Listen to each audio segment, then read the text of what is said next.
You are tuned into Election Reflection, part of Democracy on the Brink, a special series from Free Speech TV. I'm Maeve Conran. And as we continue to reflect on the 2020 election and also look ahead to the Senate runoff in Georgia, we reflect today on the role that Black women have played in the incredible voter turnout we've seen all across the country, but particularly in states like Georgia. Our guest today is Glynda Carr, who is the president and CEO of Higher Heights for America. It's the only PAC that's specifically dedicated to electing progressive Black women at a federal, a state level, and also at a mayoral level in different cities around the country. Glynda, it's great to have you with us. Thanks for being here. Thanks for having us. It has been a long tradition that Black women have been involved in organising, but right now it seems to only be getting recognised because of the incredible turnout in Georgia. Give us a sense of that tradition and how Black women have always played a role. I've heard you describe Black women as being the architects of democracy in this country. Yeah. So Black women have been the building blocks of winning coalitions in, modern day electoral politics. But we've always put more into this democracy, frankly, than we get back. Black women sat at, the suffrage table. We are now just finished celebrating the 100th anniversary of the 19th Amendment.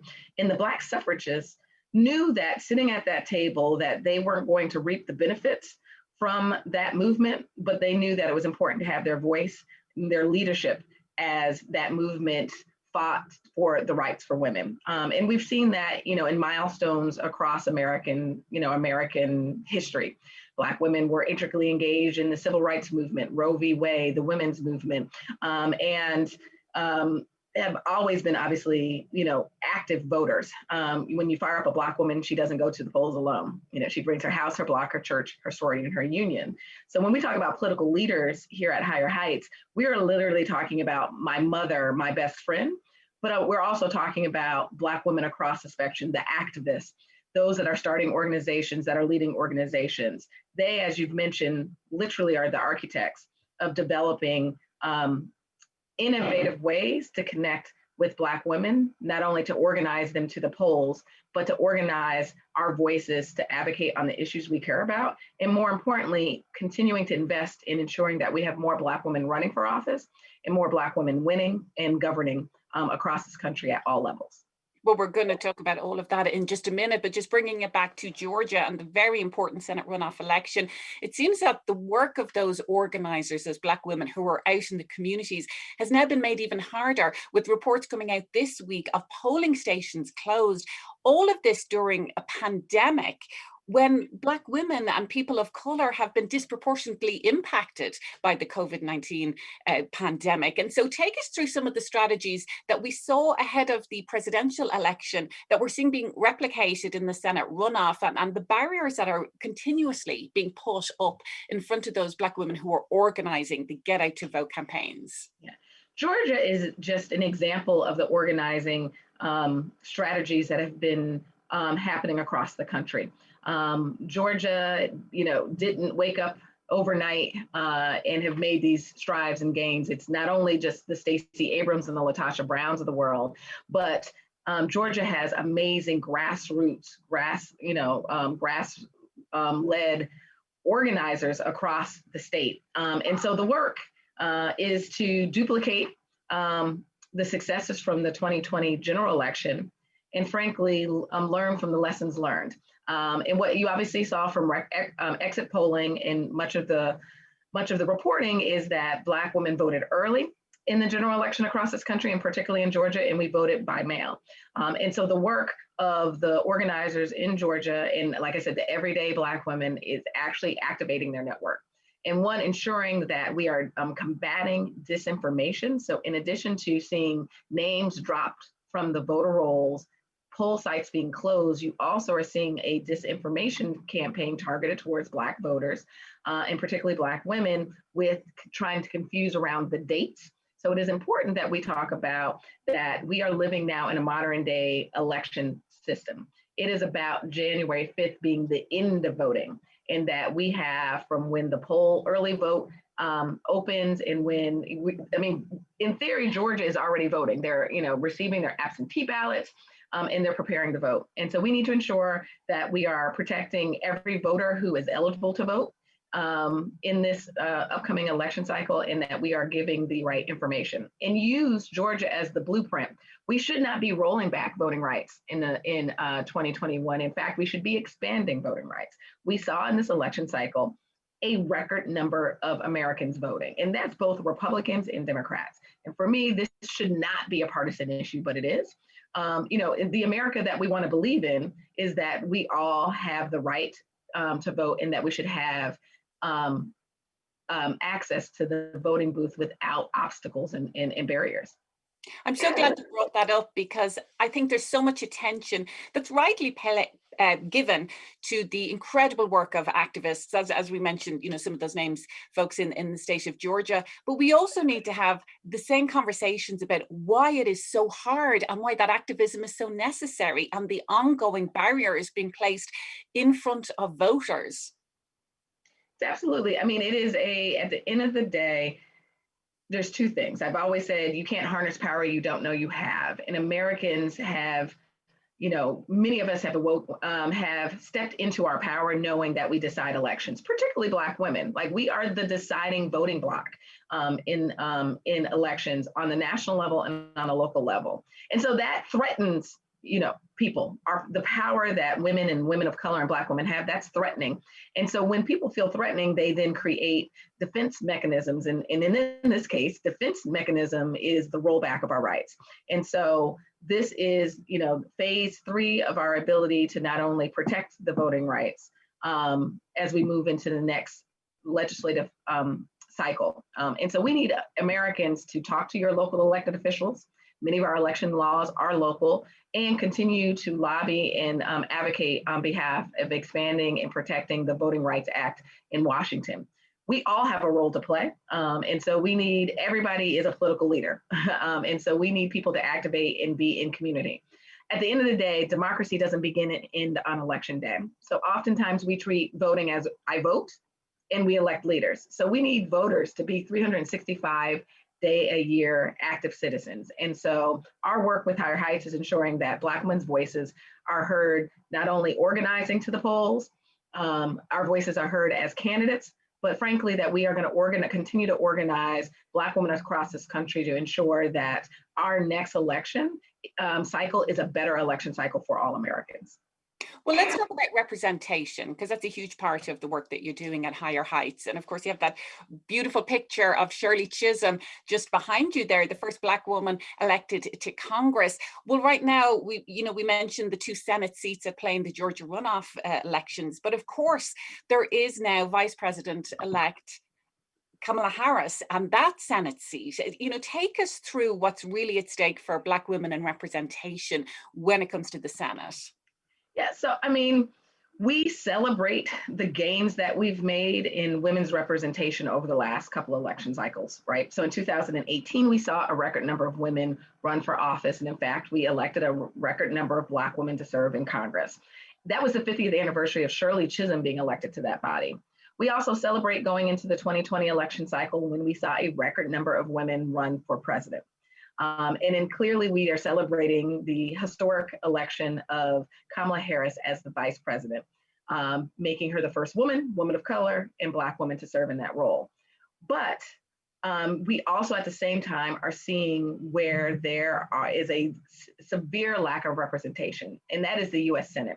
There's currently only 25 women serving in the US Senate. Black women are over 50% of the population. And we've only elected 2 Black women to ever serve in that body. Carol Moseley Braun in 1992 and Kamala Harris in 2016. That's a 24-year gap between elections. And so when she is sworn into office, Kamala Harris, without an appointment of an open seat, which currently is her seat in California, there will be no Black woman representing not only the state of California, but this country. And that being said, it is important that this appointment is a woman. We are calling for it to be a Black woman. It is the decision of the governor of California Gavin Newsom.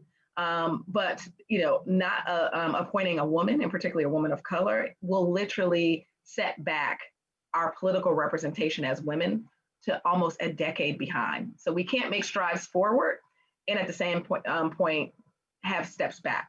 Now, someone would say, this might be your follow-up question, well, shouldn't it be the most qualified person that is appointed? There is a large bench of women of color, and Black women in California that could step in that role. In fact, Congresswoman Barbara Lee or Congresswoman Karen Bass are uniquely positioned to step into the upper house as being strong progressive leaders in the United House of Representatives, that they will serve that country, serve that state in this country in a way that continues the legacy of Kamala Harris. And guess what? They happen to be women and Black women. Well, representation of Black women and having them at the table has, of course, been in the news this week. There was a letter that was submitted to the Biden administration, signed by, I believe, over 100 very prominent Black women in leadership positions from around the country, really demanding that Black women are included, not just in these elected roles, but also in the administration and leadership positions going forward. Hashtag Win with Black Women was trending as a result of that letter. I mean, take us through how important it is that Black women are recognized for the organizing when it comes to political campaigns, but then that needs to then be translated into representation in leadership positions and really be given a seat at the table. So, I mean, as you mentioned, representation matters. When we have diverse decision-making tables, they make better decisions. And so it can't be, oh, we've elected a Black woman as a vice president. She's going to be, she's going to be the leader in a representation of Black women at all, for the entire administration and entire government. It is the work that we need to do, ensure that there are diverse voices sitting at every table. And so that letter, in fact, actually had 1,000 prominent Black women sign it. And for many of the women in that network, we believe that, we're demanding our return on our voting investment. And so that is in the form of policies that directly impact Black women, our families, our communities, but it also is about ensuring that we have seats at decision-making tables. And so we are, are holding Vice President-elect Joe Biden, who has said that he wants to have an administration that looks like America. And so we are advocating to ensure that we are going to see Black women at senior level roles across the administration as staffers and as cabinet members. In fact, like yesterday, President-elect Biden tapped Marcia Fudge to be the Secretary of HUD. So we celebrate that, but we continue to ensure that we want to see representation across that administration. Let's bring it back to the state of Georgia and, of course, the upcoming runoff and the organizing that's continuing to happen. You mentioned that there's so much coalition building, that Black women are out there, not just bringing themselves to the polls, they're bringing their families, they're out bringing, members of their church, their entire communities. That really is true coalition building. When we see the divisions that we have right now in society, and this is not just the 2020 election, these divisions have been in place for many, many years. How can that coalition building, serve as a model? You said Georgia can be a blueprint in this type of organizing, but we also need a model and a blueprint for how we move forward as a society. So could that coalition building serve as a model in terms of how we cross some of those divides and heal some of those divisions? It is important. I think we are living in some of the most politically toxic and racially divisive times in our country. We are coming out of a year where we are grappling with a global pandemic that had very clear racial disparities. We are, coming out of a year of unrest in the streets and uprisings that were racially motivated. And so this country is literally at a tipping point. We can choose to lean in on courageous conversations. That is how we're going to build coalitions, to be in community, and to be able to talk about how do we actually build a democracy we believe in that we all can see ourselves in. And so that is having conversations with our allies, as it relates to women's representation, true conversations with the women about how do we ensure that we are investing in women of color and Black women's leadership, so that, in the coming years, like our work moving forward is building a 10-year blueprint so that we can see representation. Currently, we've never had a Black woman serve as a governor in our nation's history. We've only had 15 Black women to ever serve on the statewide executive levels. We just talked about only having 2 Black women to ever serve in the US Senate. Black women are major contributions to our democracy, and it is about ensuring that we are investing in that next generation as we look to build this, build forward in 2020 and beyond. It seems that part of that will also be recognizing the issues that are impacting all these different communities. And I know that Higher Heights for America, you had a survey out to really get to a glimpse of what those issues that are impacting Black women and their communities are. Give us a sense of what you heard. What are the issues that we need to be talking about so we can stop focusing on maybe some of the political divisions and really focus on the issues that are so important? Yeah. So what we found is Black women want what our neighbors want, right? We want economically thriving, educated, healthy, and safe communities. And when you broaden the, what the vision of our communities and our nations, we will find commonalities. Now, within that commonality, Black women are very clear. We've been consistently talking to Black women online and on phone through surveys and polling, and Black women are certainly concerned about COVID-19 as being their top issue that they care about, both across the country. And frankly, we've just, spent some time talking to Black women in Georgia, and their top issue is coronavirus and the recovery. We are concerned about the economy.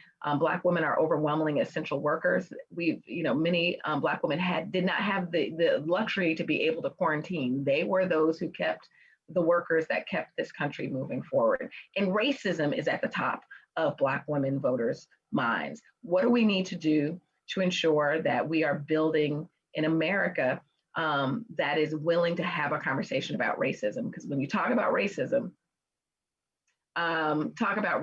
it is what is uniquely tied to many of the policies that we're looking to move forward that has been blocked. Well, as we do go forward, as you said, we need to look beyond this election and look at the fundamental building blocks of our election process so that the decisions being made now will help improve elections going forward. So as Higher Heights for America wants to see more Black women, progressive Black women elected into office, how can people find out more about your organization? And also, what are your thoughts for people who now need to have that in mind as they cast their own ballots, whether or not they are Black women themselves, but why we all need to be conscious of this and conscious of representation? How can we find out more about your work, and what are some of those final thoughts you'd like to leave people with? Great.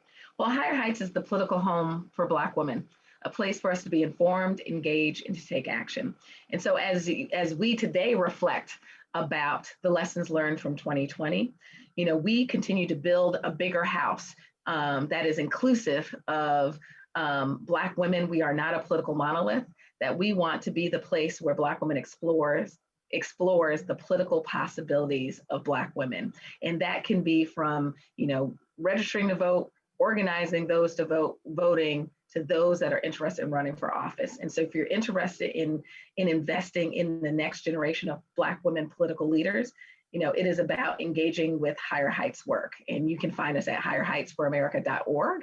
And there's a variety of ways of being in community, variety of ways to be supportive of our elected leaders. We've just launched our Chisholm 2020 list. So if you want to know who are some amazing elected women across this country, visit our website and meet the list of 20 women who are leading in the legacy of Shirley Chisholm and embossed. And if you're thinking about running for office, or an amazing Black woman who should be running for office, we need to go ahead and prepare her to step out. And as Shirley Chisholm would say, step off the sidelines and help us make progress. Well, Glynda Carr is the president and CEO of Higher Heights for America. Thank you so much for joining us today. No problem. Thank you. And you've been watching Election Reflection, part of Democracy on the Brink, a special series brought to you by Free Speech TV. I'm Maeve Conran. Thanks so much for joining.